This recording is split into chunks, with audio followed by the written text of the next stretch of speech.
ہارون صاحب، یہ الیکشن کا معاملہ کس کروٹ بیٹھے گا؟ کل لاہور ہائی کورٹ میں سماعت ہو رہی ہے، ایک پٹیشن دائر ہوئی ہے الیکشن کی تاریخ کے بارے میں. دیکھیے میری گزارش یہ ہے، جو میں سمجھ سکا ہوں کہ ہائی کورٹوں میں نہیں، دیکھیے ملک کی اعلیٰ ترین عدالت میں یہ فیصلہ ہو سکتا ہے، اور اس میں یہ صرف یعنی میں ایک عام پاکستانی کی حیثیت سے بات کر رہا ہوں، میں ظاہر قانون دان نہیں ہوں، مگر سب لوگ سوچتے ہیں، سب لوگ سارا دن اس پہ ڈسکشن کرتے ہیں، مشورے کرتے ہیں. ہم بھی جاتے ہیں اہل علم کے پاس، ان لوگوں کے پاس جہاں دیدہ لوگوں کے پاس جو کاروبار حکومت کا تجربہ رکھتے ہیں، اعلیٰ مناصب پہ فائز رہے ہیں. اگر دیکھیے پاکستان میں عدالتی نظام کبھی مؤثر نہیں رہا، شاید ہی کبھی پوری طرح مؤثر ہوا ہے. ایڈونچرزم کی طرف چلا گیا ہے جنرل افتخار اور جناب ثاقب نوٹس کا جو ذرا زیادہ اس طرف چلا گیا، اور ظاہر ہے عدم توازن ہوتا ہے نئے معاشروں میں.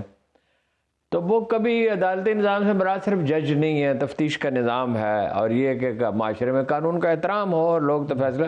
الگور کے اور اس کے الیکشن میں آپ کو یاد ہی ہے کہ بھائی جو معاملہ تو ایسا ہی تھا، لیکن بہرحال عدالت اسی طرح اس میں بھی اپنا امریکہ کی سپریم کورٹ نے فیصلہ دیا اور سب نے مان لیا. دوسری بار بھی یہ ہوا، وہ اس کو اعتراض تھا ڈونلڈ ٹرمپ کو. بہترین تو یہ تھا عام حالات میں کہ سپریم کورٹ ہی فیصلہ کرے اس پہ. اب بھی سپریم کورٹ ہی کے ذریعے بھی ممکن ہے، لیکن خاموش مذاکرات سے، خاموش ڈپلومیسی ہمارے لوگ کرتے نہیں. میرے پاس ایک دفعہ تشریف لائے تاجکستان کے ڈپٹی پرائم منسٹر، اور میں نہیں جانتا تھا کہ ڈپٹی پرائم منسٹر. میرے ایک دوست تھے جو وہاں سفیر رہے تھے، وہ انہیں لایا، انہوں نے کہا ایک صاحب آپ سے ملنا چاہتے ہیں. تو میں نے کہا کہ مجھے کچھ تعجب بھی ہوا، تاجکستان سے آیا ہے، مجھے کیوں ملنا چاہتے ہیں؟ انہوں نے کہا ہمارے ہاں خانہ جنگی ہو رہی تھی اور میں ان لوگوں میں شامل تھا، مجاہدین میں، جو کمیونسٹ رول آ گیا تھا اور ظاہر خانہ جنگی ہو رہی تھی. بٹ دین آئی ریئلائزڈ یہ مسئلے کا حل نہیں ہے. تو میں نے کہا کہ مذاکرات ہونے چاہیے، اور شروع میں میرے اپنے لوگ خلاف ہو گئے اور میری جان خطرے، میری زندگی خطرے میں پڑ گئی. یہ 94 کے آخر کی 5 کے شروع کی بات ہے. تو پاکستان کے مسئلے کا حل بھی یہ ہے، اس میں بھی بڑی کشیدگی تھی اور کئی طرح کے مسائل تھے. تو آپ ایسا کریں کہ لوگوں کو آمادہ کریں اس بات پر کہ خاموشی سے، ہم نے خاموشی سے مذاکرات کیے، صلح ہو گئی، ہم حکومت میں شامل ہو گئے، امن قائم ہو گیا، پھر بعد میں بہتری بھی ہو جائے گی بتدریج. دیکھیے ایک طریقہ یہ ہو سکتا ہے، ون آف دی پروپوزلس، مگر اس پر اگر سنجیدگی سے غور کیا جائے اور جو لوگ اس پہ بات کرنے کے اہل ہیں وہ اس پہ ڈسکس کریں، اور اگر یہ ممکن سمجھے کہ ممکن ہے تو پھر عدالت کے ذریعے بروئے کار آئے یا جیسے بھی آئے. عمران خان صاحب قومی اسمبلی سے ان کی پارٹی پی ٹی آئی مستعفی ہو گئی، ٹھیک ہے. اب تو وہ انہوں نے کہا ہے کہ یہ آپ کی بات نہیں، ذرا میں اس کو پوری طرح بیان کر لوں. چلیں ٹھیک. صوبائی اسمبلی انہوں نے توڑ دی. اب وہ کہتے ہیں الیکشن کرائیں فوراً، اور کئی مہینے سے کہہ رہے ہیں فوراً کرائیں، اور وقت گزرتا جا رہا ہے اور پیچیدگیاں بڑھتی جا رہی ہیں، تلخی بھی بڑھتی جا رہی ہے. اگر وہی پوزیشن بحال ہو جائے، وہ قومی اسمبلی میں واپس چلے جائیں. دیکھیے ایک تو عدالت فیصلہ دے چکی ہے، باقیوں کا بھی فیصلہ غالباً یہ ہو سکتا ہے. 70 نے دوبارہ کہہ دیا ہے کہ ہمارے استعفے بھی واپس ہو گئے تھے، وہ قومی اسمبلی میں چلے جائیں اور صوبائی حکومتیں بھی بحال کر دیجیے. وہ تو جب تحلیل ہو گئی اب کیسے بحال ہوں؟ نہیں، کوئی راستہ اس کا تو نکالا جا سکتا نا. جب اگر کوئی مفاہمت ہو جائے پھر تو آئین میں ترمیم بھی ہو سکتی ہے نا، ایک بار کے لیے ہو سکتی ہے نا. اور الیکشن جو ہے وہ وہی جو پی ڈی ایم جو کہہ رہی ہے، جو 13 جماعتی یا 12 جماعتی اتحاد ہے کہ وہ اکتوبر میں ہو جائے. میں کہتا ہوں اکتوبر کی بجائے بھی نومبر میں ہو جائیں، جنوری میں ہو جائیں، لیکن یہ ہے کہ کوئی سیٹلمنٹ تو ہو نا. جب تک کوئی معاملہ طے نہیں پائے گا. اچھا یہ اس وقت بڑا عجیب لگ رہا ہے، لیکن تاجکستان میں کتنا عجیب لگ رہا ہوگا جب لوگ ایک دوسرے کو قتل کر رہے تھے. یا تو کوئی دیکھیے کنسنسس کس طرح سے ہوتا ہے، جیسے عبدالی نے کیا تھا کہ تمام، پہلے تو اس نے کچھ علاقے پر قبضہ کیا احمد شاہ عبدالی نے، یہ تو افغانستان تو کوئی ملک ہی نہیں تھا. پھر اس نے مذاکرات کیے، پھر اب ملک کا نام افغانستان نہیں تھا، افغانستان و ترکمانستان تھا. پھر اس نے تاجکوں کو اہم مناصب دیے، ترکمانوں کو بھی اکاموڈیٹ کیا، ترک قبائل جو اپنا پامیر ہائٹس پہ رہتے تھے، کسی نہ کسی طرح کوئی کنسنسس بلڈ کرنا ہوتا ہے نا۔ ایک فارمولہ یہ ہے کہ یہ اس پوزیشن پہ واپس چلے جائیں کسی طرح، اور یہ خاموش مذاکرات سے ہوگا، اور اس میں اسٹیبلشمنٹ کا بھی بڑا رول ہے، سامنے آئے بغیر وہ کرے۔ آخر اس ملک کے امن کی سبھی کو ضرورت ہے نا، اور یہ انتقام در انتقام کا چکر ختم ہونا چاہیے۔ یہ ادارہ ہونا چاہیے ایسا ادارہ، یا تو اس کی طرح نیلسن منڈیلا کی طرح ہے ٹروتھ اینڈ ریکنسیلیشن کے ماضی کی غلطیوں کے لوگ معافی مانگ لیں اور اس کو تسلیم کر لیں، اس لیے کہ ورنہ تو آپ دیکھیں نا لیبنان میں کیا ہوا، دوسرے ملکوں میں کیا ہوا جہاں خانہ جنگی شروع ہو جاتی ہے۔ اور خطرات صرف یہ نہیں ہیں جو داخلی ہیں، آگے چل کے بات کرتے ہیں۔ یوکرین پہ صورتحال بہت زیادہ خراب ہو چکی، اتنی خراب ہے کہ پیوٹن نے دھمکی دی ہے بڑی سیریس برطانیہ کو، اور امریکہ نے چین کو دھمکی دی۔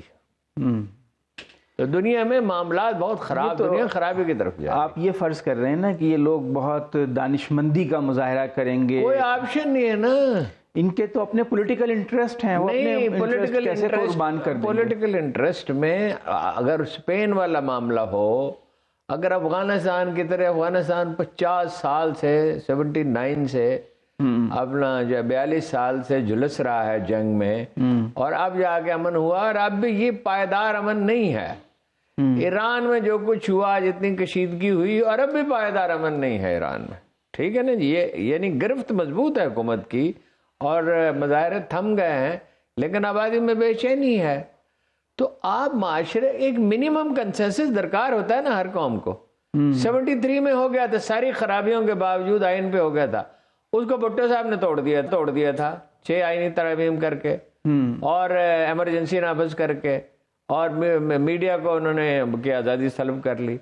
اگر وہ آرام حکومت کرتے، ان کو شملہ کے ایئرپورٹ پہ کون چھوڑنے کے لیے گیا تھا؟ اپوزیشن لیڈر چھوڑنے گئے تھے، تمام اپوزیشن لیڈر ادر دین ایئر مارشل اثر خان، ان کا اپنا ایک مزاج تھا، لیکن اثر خان نے بھی کوئی ایجیٹیشن تو نہیں کیا تھا شملہ پہ، شملہ اگریمنٹ ان کو پورا مینڈیٹ دے کے بھیجا گیا تھا تاکہ وہ بات کر سکیں۔ دیکھیں نا، جب ملک خطرے میں ہوتا ہے، اب آپ یعنی اس کی کتنی وضاحت کریں گے؟ ہر روز ہم اس پہ وضاحت کرتے ہیں، لوگ بھوکوں مر رہے ہیں۔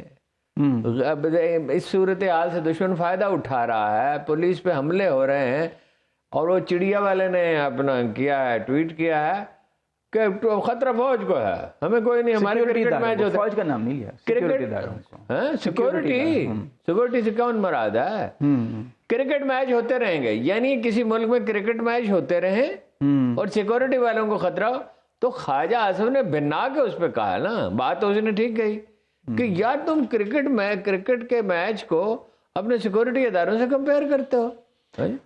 ہارون صاحب، یہ تو آپ بات کر رہے ہیں کہ اگر سپریم کورٹ بھی فیل ہو جائے معاملے کو حل کرنے کے لیے، لیکن ابھی تو نہیں، سپریم کورٹ کے ذریعے ہو، یعنی سپریم کورٹ میں ہی فریقین مانے گا نا۔ اگر خاموش رات سے بات طے ہو جاتی ہے، ایوب خان جب مذاکرات کر رہے تھے، بات قریب جا پہنچی تھی، صدارتی نظام کو پارلیمانی نظام میں بدلنے کے لیے وہ تیار تھا، مولانا بھاشانی اٹھ کھڑے ہوئے، شیخ مجیب الرحمان تو تیار تھا، اور بھٹو نے کہا کہ نہیں، ہم نہیں مانتے، ہم نہیں جاتے گول میز کانفرنس میں۔ اس وقت سمجھوتا ہو سکتا تھا، سمجھوتا تو کنفیڈریشن پہ بھی ہو سکتا تھا۔ ابھی پاکستان کنفیڈریشن ہی ہے، نیم کنفیڈریشن ہے، صوبوں کے اختیارات بہت زیادہ ہیں، صوبوں سے کوئی پوچھ تو نہیں سکتا۔ مگر آپ کی بات سے میں یہ اخذ کر رہا ہوں کہ آپ کو امید نہیں ہے کہ سپریم کورٹ یا ہائی کورٹ کے لیول پہ معاملہ حل ہوگا؟ نہیں، مجھے امید ہے، میں تو کبھی نا امید ہوتا ہی نہیں ہوں، کتنے ہی خراب حالات ہوں، اس لیے کہ معاملات اللہ کے ہاتھ میں، کہیں نہ کہیں سے کوئی صورت پیدا ہوتی۔ اگر آپ پازیٹیو سوچیں، اگر آپ ڈپریشن کا شکار ہو جائیں، اگر آپ مایوس ہو جائیں، اگر آپ بدگمانی میں مبتلا رہیں، آخر کار سب کو یہیں رہنا ہے، یہی معاملات طے کرنے ہیں، آخر کار الیکشن ہونا ہے، کتنا ملتوی۔ ان حالات میں اکتوبر میں بھی الیکشن نہیں ہوں گے۔ اچھا، اب کوشش تو یہ لگتی ہے، چیف الیکشن کمشنر کا کام کیا ہے؟ الیکشن کرانا. لیکن وہ کہتا ہے آئین میں باقی تاریخ ہر مقرر کام کرنے کے لیے تیار ہے. تاریخ مقرر کرنا میرے نہیں اختیار میں. باقی ہر کام وہ کرنے کے لیے تیار ہے, الیکشن کے لیے تیار نہیں. صدر کی نہیں سنتے. وہ جو خواجہ آصف نے کہا اپنی آئینی اوقات میں رہیں, دراصل کہا اوقات میں رہیں. تو صدر جو ہے وہ ایک انہوں نے خط ہی لکھا ہے نا کہ بھائی ہونے چاہیے, اور ہر قانون دان ملک کا کہہ رہا ہے کہ ہونے چاہیے. کہہ رہے ہیں انتخابات کے معاملے پہ سیاست نہ کریں. سیاست اس میں انہوں نے کیا کہ الیکشن ہونے چاہیے, الیکشن ہونے چاہیے بس.